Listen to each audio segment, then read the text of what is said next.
Além da resiliência, essa é a temática que nós estamos estudando durante esses 2 meses, mas o foco maior é nós vamos ter uma fé resiliente e precisamos contar para as pessoas ao nosso redor, na nossa sociedade, que é possível sim você viver e resistir às intempéries da vida e ser mais do que vencedor em Cristo Jesus. Amém? Amém?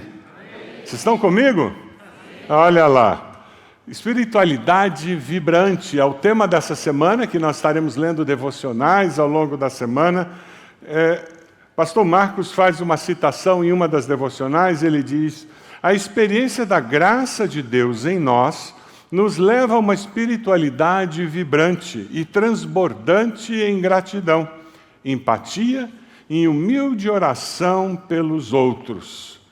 Humilde oração pelos outros. Sobre isso nós vamos conversar hoje na nossa mensagem, estudando Filipenses 1, a partir do versículo 1. Se você pudesse se conectar no seu celular ou abrir a sua Bíblia de papel, em alguns momentos nós vamos retornar para esse texto sem estar projetado na tela. Mas para nós entendermos melhor essa carta de Filipenses, nós precisamos voltar e entender como surge o relacionamento do apóstolo Paulo com a igreja de Filipos. Lá em Atos 16, você tem essa história.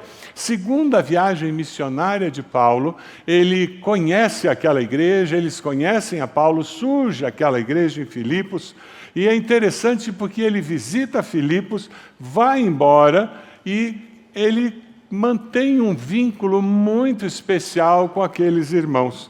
Atos 16 é muito especial porque ele nos mostra a universalidade do Evangelho de Jesus. O chamado de Cristo é para todas as pessoas, todos os povos. Você tem 3 personagens em Atos 16 muito especiais. A primeira é Lídia, vendedora de púrpura. Lembra desse nome? Lídia, vendedora de púrpura. A segunda pessoa é uma jovem escrava endemoniada que predizia o futuro e isso dava lucro para os seus donos. E o terceiro personagem é o carcereiro. O carcereiro que cuidava da prisão onde estava Paulo e Silas. São 3 nacionalidades que estão presentes ali em Atos 16. Você tem Lídia, que é asiática, você tem a jovem escrava, que é grega, e você tem o carcereiro, que é romano. Mas você não tem apenas 3 nacionalidades, mas você também tem 3 estratos sociais. Lídia era uma empresária. A jovem escrava era muito pobre e era considerado alguém que era usada na sociedade simplesmente. E o carcereiro, ele era romano, ele era classe média. E assim é o Evangelho. Ele atinge todas as classes sociais, culturais, ele atinge todas as raças e a mensagem é a mesma. Só Jesus Cristo salva. Amém? E essa mensagem que traz transformação. O ser humano, desde a criação, ele anseia por conhecer a Deus. Existe uma necessidade existencial no ser humano de adorar a alguém, alguma divindade. Você já viu alguma vaca ajoelhada na frente de um moirão no campo? Eu nunca vi. Você já viu uma galinha no galinheiro criar um altar lá do lado do lugar onde ela põe os ovos? Não tem. Por quê? A criação de Deus, os animais, eles foram criados, mas não foram criados com esse anseio pelo transcendente. O ser humano, ele foi criado à imagem e semelhança de Deus e com um anseio no seu coração de conhecer a Deus e ser conhecido. Dostoiévski, ele faz uma afirmação muito preciosa, que ele diz: há no homem um vazio do tamanho de Deus. Na carta de Filipenses, você vai encontrar uma pessoa que lá na estrada de Damasco encontrou a Jesus e preencheu esse vazio com a pessoa de Jesus.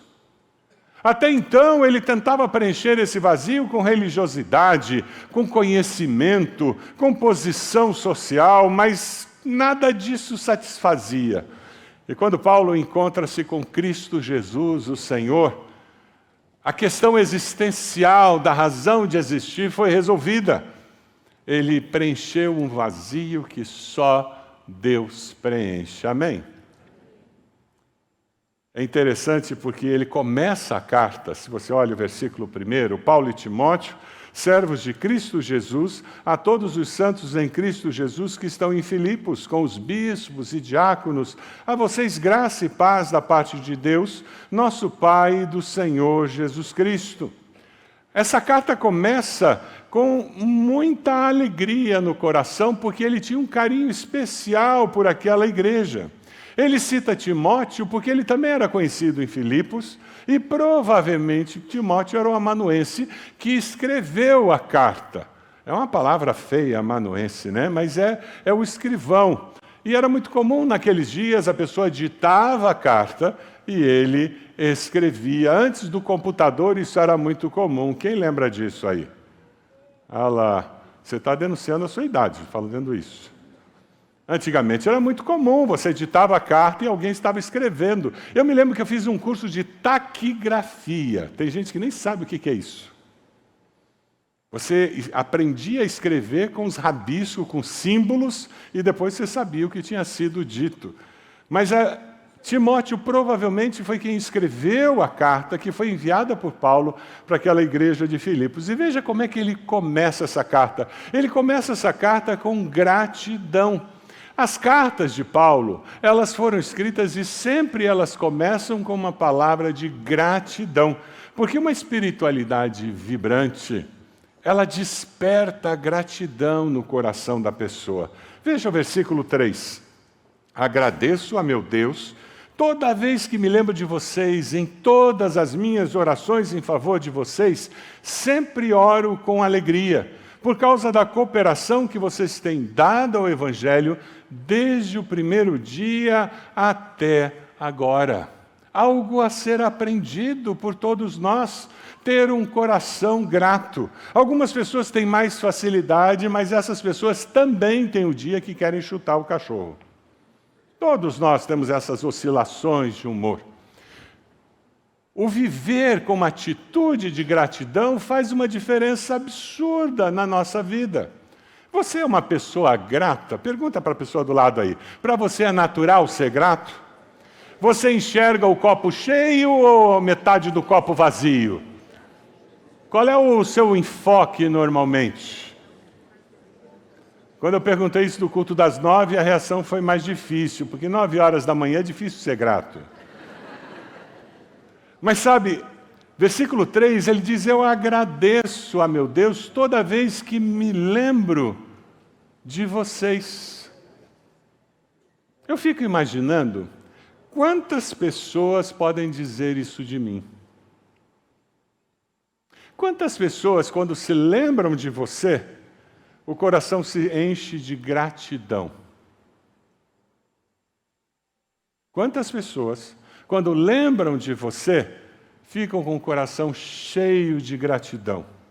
Quantas pessoas podem dizer sobre você o que Paulo disse sobre aqueles irmãos de Filipenses? Agradeço a Deus toda vez que me lembro de você.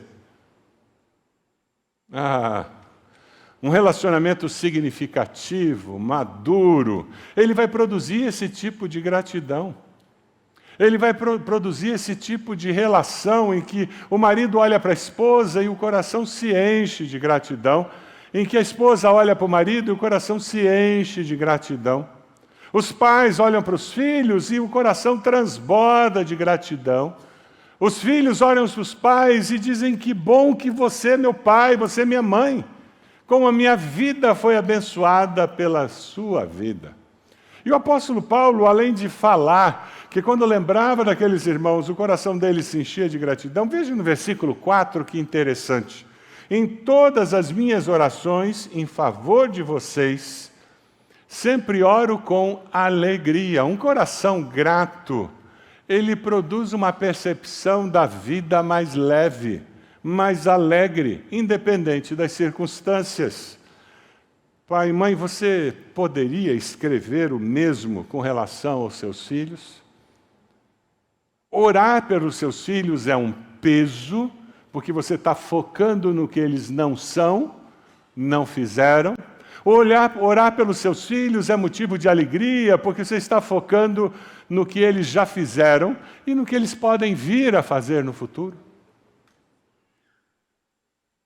Orar pelos seus filhos é peso ou é motivo de alegria, de reconhecer que eles são bênção do Senhor? Você ora regularmente pelos seus filhos? Você ora com alegria pelos seus pais? A maneira como você vive faz com que as pessoas percebam você de forma diferente. Se eu oro por alguém com alegria no meu coração, com gratidão no meu coração, aquela pessoa vai começar a perceber, porque isso vai se manifestar nas minhas palavras, na atitude do meu coração. E é interessante porque Paulo é grato por aqueles irmãos e ele fala o motivo principal. Veja no versículo 5, ele diz: por causa da cooperação que vocês têm dado ao Evangelho, desde o primeiro dia até agora. Eles estavam ativamente envolvidos na vida de Paulo. E já que ele era missionário, eles contribuíam para que ele pudesse cumprir o propósito de Deus na sua vida. Nós vimos aqui o pastor Kera, a sua esposa, falando, estão lá na Itália. Nós temos um pastor Caio há quantos anos na Itália, missionários nossos que nós estamos de alguma maneira apoiando-os financeiramente, espiritualmente, emocionalmente. Há pouco tempo atrás, o pastor Alexandre Araújo, sua esposa e família foram para o sudoeste do Paraná e nossa igreja ficou apoiando, caminhando com eles nesse tempo, entendendo que esse vínculo faz bem e eles são bênção. A vida, ela fica mais leve para quem vive com gratidão. A vida fica mais leve para quem vive com gratidão. Você concorda com isso? Diga amém. Olha para a pessoa do lado e diz assim: vive com gratidão, vai. Vive com gratidão. A vida fica mais leve. Por quem você tem agradecido a existência? Você tem manifestado gratidão porque pessoas estão na sua vida com mensagens, palavras, presentes, ações concretas. Agradeça a inspiração que uma pessoa é para você. Enquanto preparava esse sermão, o Espírito Santo trabalhou muito no meu coração e eu me lembrei de pessoas falecidas, a minha mãe, a minha sogra, pessoas que eu sou muito grato por ter convivido com elas. Eu me lembro do Bob Hamilton, pastor lá nos Estados Unidos, 5 anos convivendo com aquele homem de Deus, como ele abençoou a minha vida. Pessoas vivas. Enquanto eu estava preparando esse sermão, eu escrevi um bilhete para minha esposa, dizendo: Ed, você não faz ideia do quão grato eu sou, porque você faz parte da minha vida. Há 44 anos. E olha, isso de casado, sem contar namoro, noivado, e a gente se conhece desde os 9 anos. Mas como eu sou grato pela existência da minha esposa e pela maneira como ela tem me abençoado. Pastor Marcílio e Helena Teixeira, vocês que estavam aqui na celebração dos 35 anos na IBB, um casal querido, foram pastores da minha juventude e continuam pastoreando o meu coração, inspirando o meu coração com o viver deles. Enquanto preparava esse sermão, eu mandei uma mensagem para a equipe ministerial da IBB. Como eu sou abençoado em ter pastores, ministros, ministras tão abençoados que abençoam a minha vida. Como eles me inspiram com a dedicação deles. Eu sou muito grato pela existência. O que nós fizemos hoje com o pastor Marcos é pouco para expressar toda a gratidão pelos anos de dedicação. Como é bom quando a gente pode expressar para as pessoas essa gratidão, não é verdade? Eu tenho certeza que vários nomes vieram na sua mente, não é verdade? Você pode pegar seu celular? Pelo menos para uma dessas pessoas que você se lembrou, manda uma mensagem para ela dizendo: obrigado porque você existe. Você aquece meu coração existindo. Talvez durante o dia você tenha que mandar outras mensagens, fazer uma ligação, ou quem sabe passar na casa de alguém. Ou se vai almoçar na casa do papai e da mamãe, você vai chegar lá dando um abraço, um beijo e dizendo como é bom ser seu filho, sua filha. Como nós precisamos exercitar esse espírito de gratidão e expressar isso em palavras, em ações, de uma forma concreta. Isso aquece o nosso coração, isso aquece o relacionamento. E isso nos ajuda a ver a vida com mais leveza. Um coração grato alimenta um espírito de crescimento, um desejo de crescer. A espiritualidade vibrante desperta crescimento. Porque nós percebemos o outro com gratidão, percebemos que o outro ainda não é tudo que poderia ser, mas como ele já me tem abençoado. E você reconhece que precisa do agir de Deus, tanto para ele quanto você crescer. É o que o apóstolo fala no versículo 6. Ele diz: eu estou convencido de que aquele que começou boa obra em vocês vai completá-la até o dia de Cristo Jesus. Esse é o meu versículo, é o versículo da minha caminhada cristã, Filipenses 1:6. Muito cedo na caminhada cristã, eu fui tocado por esse texto, Deus colocou isso gravado no meu coração. Eu vivo com a certeza de que Deus nunca vai desistir de mim. E tem que ter muita paciência para não desistir de mim. Você sabia que Deus nunca vai desistir de você? É o que esse texto nos garante. As palavras que Paulo usa aqui são muito interessantes. Ele usa duas palavras que estavam vinculadas ao sacrifício religioso que os gregos faziam.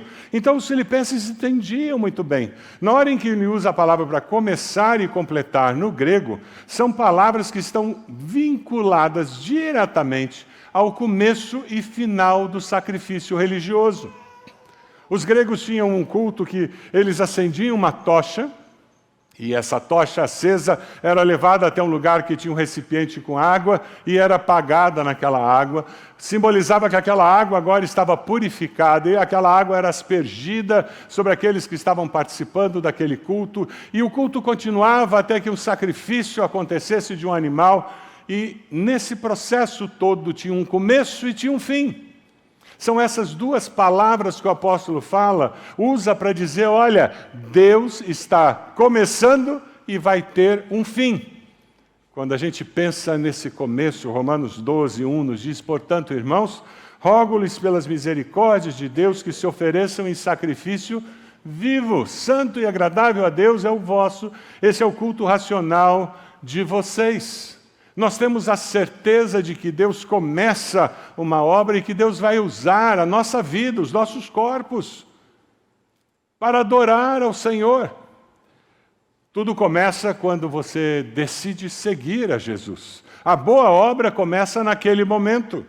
João 1,12 diz: contudo, aos que o receberam, aos que creram em seu nome, deu-lhes o direito de se tornarem filhos de Deus. Você já aceitou Jesus como Senhor e Salvador? Você já se tornou filho de Deus? Sim, porque todos são criaturas de Deus, mas filho e filha de Deus é quem confessa Jesus como Senhor e Salvador. São pessoas que começam a experimentar uma boa obra que começa a ser feita na sua vida. Sabe, todos nós estamos em obras. Se nós fôssemos muito sinceros, seria muito interessante carregar uma placa no pescoço dizendo: tenha paciência comigo, estou em obras. É isso que o texto de Filipenses 1,6 diz: todos nós estamos em obras. É importante eu me lembrar que o meu esposo está em obras, minha esposa está em obras, aquele irmão do pequeno grupo, ele está em obras. É por isso que tem áreas da vida dele em que ele ainda não melhorou. Quando eu tenho um espírito de gratidão pela vida daquele irmão, fica mais fácil compreender as inconsistências, cuidar dele nas lutas e dificuldades, abençoá-lo, inspirá-lo para que ele tenha vitória. Mas, infelizmente, nem todos nós estamos em obras. Alguns de nós estamos que nem esse prédio aqui. Uma obra abandonada. Existem pessoas que abandonaram o caminhar com Cristo. Você já viu prédio assim? Abandonado? Se você morou perto de um prédio desse, você sabe o desespero. Tem mosquito, tem bicho, tem gente que invade, bandido invade. É um horror. Uma obra inacabada é pior do que um terreno limpo. Encontrar um crente afastado, amargurado, ressentido com a igreja, com o evangelho, com Deus, faz mais mal, é mais ácido, do que encontrar alguém que não crê em Deus e não conhece a Deus. Mas sabe, a mensagem de esperança permanece. E o evangelho sempre traz esperança. Porque o desejo de Deus é recomeçar essa obra. Você já viu uma obra abandonada que foi recomeçada e que foi concluída com sucesso? Deus deseja que isso aconteça na sua vida. Quem sabe você está aqui hoje e você é um prédio abandonado. Durante alguns anos, uma obra estava acontecendo na sua vida.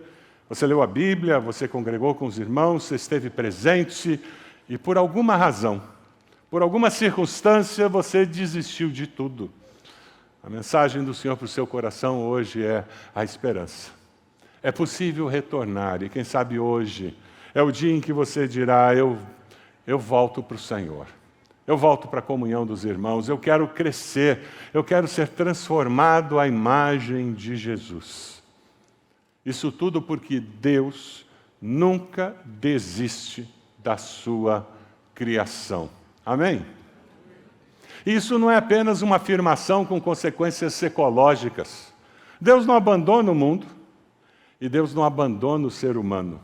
Independente do que o ser humano faz com a ecologia, independente do que o ser humano faz com o meio ambiente, Deus não abandonou esse planeta. Da mesma forma, Deus não abandona a sua vida. Deus nunca desiste da sua criação. Talvez a pergunta que eu preciso fazer para você hoje é: será que você já abandonou alguém? Já desistiu de alguém? Você estava investindo na vida daquela pessoa, usando do seu tempo, da sua habilidade, do seu amor, e foi tanta ingratidão, tanta indiferença, que você diz, sabe o que mais? Que se dane. Quem sabe hoje você vai dizer, tá bom, Deus. Assim como o Senhor não desiste de mim, eu não desistirei daquela pessoa. Tá bom. Mais uma rodada, Senhor. Quem sabe é o momento de você dizer, Deus, eu renovo o meu compromisso de abençoar pessoas com as bênçãos que eu tenho recebido do Senhor, entendendo que existe uma obra que está sendo feita. Cada um de nós num ritmo diferente, cada um de nós sendo transformados em áreas diferentes, mas todos sendo transformados à semelhança de Cristo Jesus. Esse trabalho chegará um momento em que ele vai acabar. 1 Tessalonicenses 5:23 diz que o próprio Deus da paz os santifique inteiramente, que todo espírito, alma e corpo de vocês seja conservado irrepreensível na vinda do nosso Senhor Jesus Cristo. A formatura, vocês já sabem quando vai ser, né? O culto de formatura todos nós teremos. Alguns é na capela, outros é aqui, mas a gente participa do culto, mas não vê muita coisa, né? Porque a gente está dentro da caixa. O resto do povo sabe o que aconteceu. Se você ainda não entendeu, o culto de formatura seu, quando essa obra vai concluir, é o dia do seu sepultamento. Você morreu, acabou. Você já viu uma obra que acaba mais rápido que outra? Tem obras que vão lentamente, vão sendo feitas com cuidado, e tem outras obras que parece que não anda e de repente acaba, né? É assim conosco. Alguns de nós vão ser levados no susto. Outros vão viver 90, 100 anos de fidelidade, servindo ao Senhor, de coerência. Quando nós fizemos a reforma lá em casa, a reforma demorou mais do que estava planejado. Alguém aqui já fez uma reforma que tinha data para começar, terminar e terminou na data? Mesma coisa do culto das 9, ninguém. E lá em casa não foi diferente. E a reforma não acabava. Eu me lembro no começo de dezembro, eu e a Ede estávamos lá na casa, vendo a obra, o engenheiro explicando o que tinha acontecido, o que aconteceu, o que ia acontecer, toda aquela história. E eu me lembro que a Ede virou para ele e disse, pois é, eu só queria dizer para o senhor uma coisa, eu vou passar o Natal na minha casa. Ele disse, não vai dar para terminar até lá, a senhora não entende. Ela disse, não, eu não estou perguntando ao senhor, eu estou dizendo que eu vou passar o Natal na minha casa e vou montar minha árvore de Natal na minha casa. Quando a mulher decide uma coisa, o que acontece? Nós passamos o Natal na casa. É óbvio. Eu me lembro que ele pintou parede que estava com a massa fresca. E ele disse, essa pintura não vai durar, porque não deu tempo para a massa secar. A minha esposa disse, não me interessa, eu vou mudar. E nós mudamos. E depois que nós mudamos, nós teve que terminar umas coisas, e ela disse, mas eu vou mudar. Para muitos de nós, a obra que Deus está fazendo vai ser terminada assim, de sopetão. E você diz, mas ainda faltava muito. Mas você foi alcançado pela graça do Senhor. Essa graça é favor que nós não merecemos. Ninguém é salvo pelas suas obras. Nós somos salvos pela obra de Cristo Jesus na cruz do Calvário. Amém? Mas nós perdemos bênçãos de Deus para nós, para as nossas famílias, para aqueles que estão perto de nós, quando nós não vivemos guiados pela graça, fazendo as boas obras que Deus preparou para que nós estivéssemos envolvidos nela. É interessante que o apóstolo, ele fala sobre viver com o coração grato, e ele diz, olha, quem vive com o coração grato experimenta a transformação de vida, mas é importante que nós estejamos sempre orando. E é o que ele faz por aqueles irmãos lá de Filipos. A espiritualidade vibrante desperta intercessão. Deus é minha testemunha de como tenho saudade de todos vocês, com a profunda afeição de Cristo Jesus. E esta é a minha oração. Vamos ler juntos essa oração? Vamos lá, eles vão projetar na tela e nós vamos ler juntos. Esta é a minha oração. Vamos lá?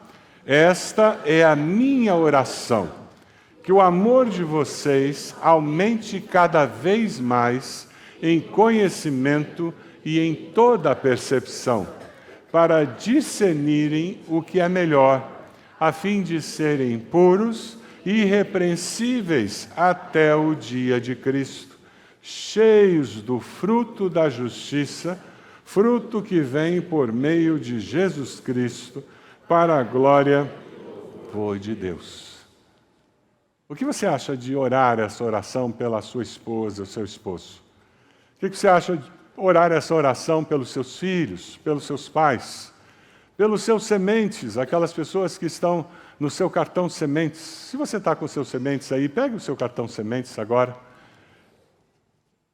Usando a paráfrase e a mensagem, eu queria projetar agora uma oração. Eu queria desafiar você a orar essa oração por essas pessoas. Assim, essa é a minha oração. Que o amor de Paula, que o amor de Carlos, que o amor de João. E você coloca o nome daquela pessoa e você lê aquela oração dizendo, Deus, isso expressa o que está no meu coração. Na realidade, quando você faz isso, você está usando a Bíblia para orar. Você está orando um texto bíblico. E quando você ora um texto bíblico, você está orando a vontade de Deus. Pegue o seu cartão sementes, ou usando aquela lista de pessoas que você tinha na sua mente, e comece a dizer para o Senhor que essa é a sua oração por essas pessoas. Você pode fazer isso agora?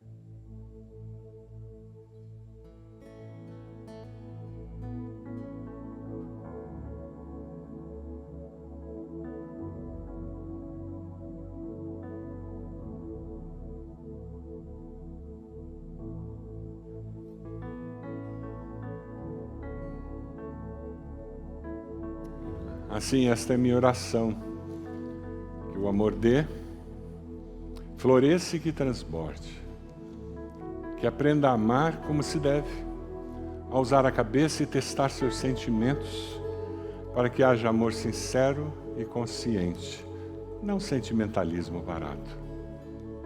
Viver como alguém que ama, uma existência discreta e exemplar. Uma vida da qual Jesus se orgulharia, produtiva em frutos da alma, tornando Cristo atraente para todos e fazendo que todos sintam vontade de louvar a Deus. Você pode fechar seus olhos? Eu queria desafiar você a tomar algumas decisões hoje. Eu decido viver com gratidão em todos os momentos. Isso é uma decisão do seu coração. Você pode dizer isso para Deus: Deus, eu quero ter um coração agradecido. Eu quero ter palavras que expressem gratidão. Eu decido permitir que Deus continue a boa obra. Você está crescendo, você tem servido ao Senhor, você está experimentando abundância na vida cristã. Diga a Deus: continua a boa obra. Quem sabe você é um prédio abandonado. Faz tempo que você não senta sozinho para ler a Bíblia, você não ouve a voz de Deus, não congrega com os irmãos. Hoje é o dia para você dizer: Deus, eu decido permitir que o Senhor continue a boa obra. Quem sabe você vai dizer: eu decido, Deus, buscar ao Senhor 24 horas por dia. Eu quero viver uma vida de oração, de intercessão. Quando eu estiver no carro, eu quero orar ao Senhor. Quando eu estiver em casa, eu quero estar orando. Quando eu estiver indo para o trabalho, voltando do trabalho, quando eu estiver fazendo compras e tomando decisões, eu quero estar conectada com o Senhor 24 horas por dia. Quem sabe a sua decisão é confessar a Jesus como Senhor e Salvador. Eu decido confessar a Jesus como meu Senhor e Salvador. Foi essa oração que você fez? Enquanto todos estão orando, levante a sua mão bem alto, dizendo: pastor, eu fiz essa oração. Graças a Deus. Pode abaixar. Mais alguém lá atrás? Já vi aqui, já vi. Graças a Deus, graças a Deus. Mais alguém? Levanta a mão, dizendo: pastor, eu decidi. Eu quero Jesus como meu Senhor e Salvador. Graças a Deus. Mais alguém? Levante sua mão. Onde você está? Graças a Deus. Mais alguém? Onde você está? Levante sua mão. Isso.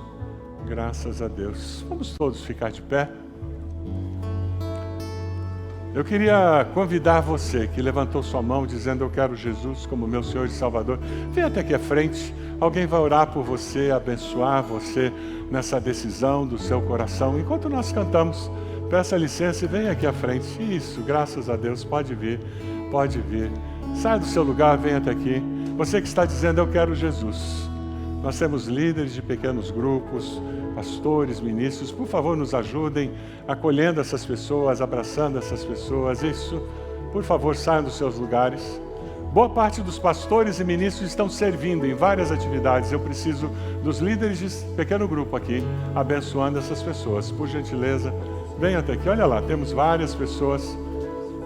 Temos 4 senhoras aqui que precisam de apoio, de bênção. Isso, tempo especial. Sai do seu lugar, vem até aqui. Nós queremos orar por você. Quem sabe você está aqui hoje, você está dizendo: sabe, Deus está falando comigo, eu preciso me reconciliar, eu preciso voltar à comunhão dos irmãos. Você pode fazer isso? Vem até aqui. Vem até aqui, nós queremos orar por você. Queremos abençoar a sua vida. Queremos dizer que você é importante para Deus e que Deus vai recomeçar essa boa obra no seu coração. Isso mesmo, chega aqui. Isso. Que bom, graças a Deus, graças a Deus, graças a Deus. Nós temos uma jovem aqui. Por favor, uma jovem venha até aqui abençoá-la, orar por ela. Você está se reconciliando, você está vindo. Momento seu com o Senhor especial. Eterna me alcançou na cruz.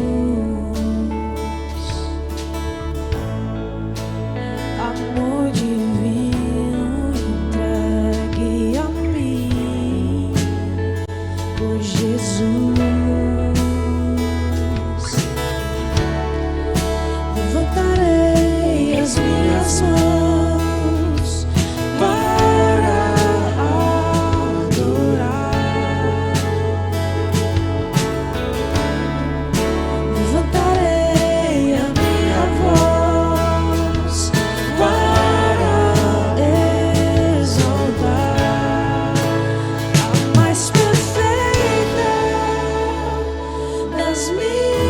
minhas canções és tu.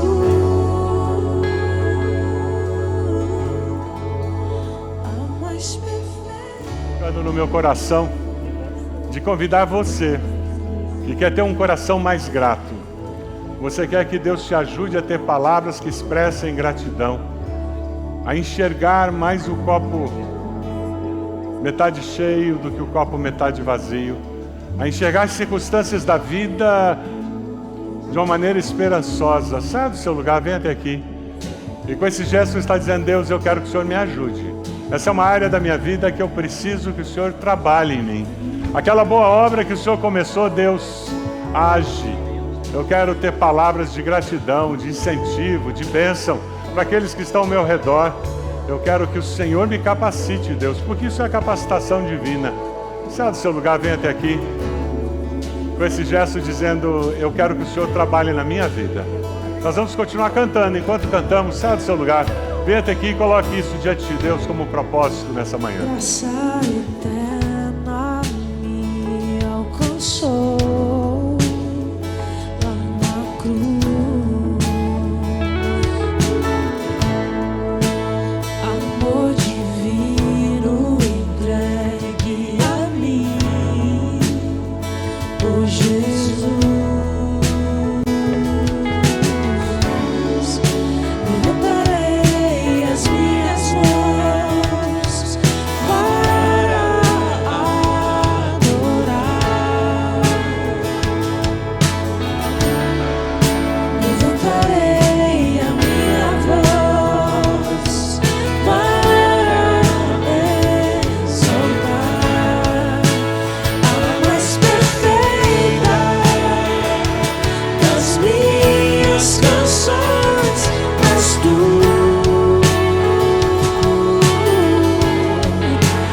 A mais perfeita das minhas canções, Jesus.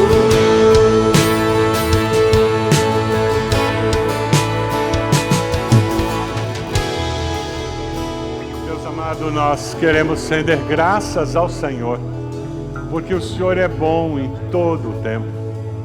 Ó Deus, nós queremos aprender a ter corações gratos, reconhecidos da Tua bondade.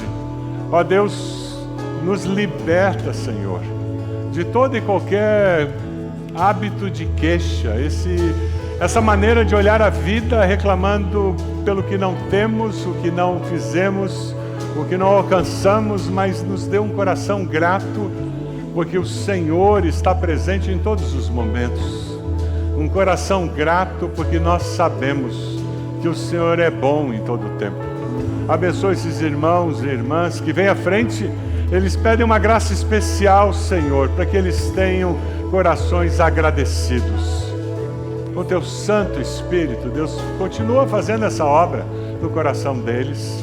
Te agradecemos por esses que vêm à frente se reconciliando, vêm à frente confessando Jesus como Salvador. Abençoa-os, ó Pai. Que nós como igreja possamos ser bênção na vida deles. Ó Deus, nos leve com a certeza de que o Senhor é por nós e que o Senhor nunca desiste de nós. A certeza de que a boa obra que o Senhor começou, o Senhor há de completá-la até o dia de Cristo Jesus. É a nossa oração no nome de Jesus. Amém.